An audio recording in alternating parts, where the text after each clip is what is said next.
Զոլավոր այս իշուկը վաղ առավոտյան իրար է խառնել ամբողջ Երևանը։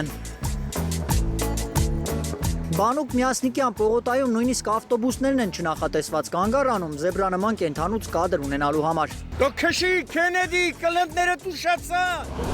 Տաքսու վարորդներն առավոտյան են տեսել զեբրի զոլերով ավանակին։ Կենդանին միայնակ կանգնած է եղել այստեղ։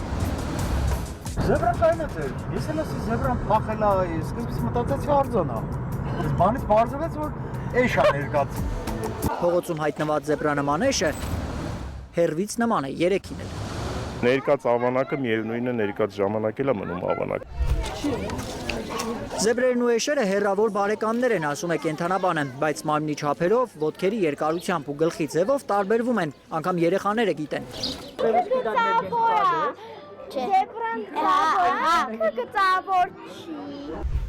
Բայց երիք է մի լավ նկարչի վրձնի տակ հայտնվի ու էշն էլ քշողա սև ու սպիտակ զոլերով։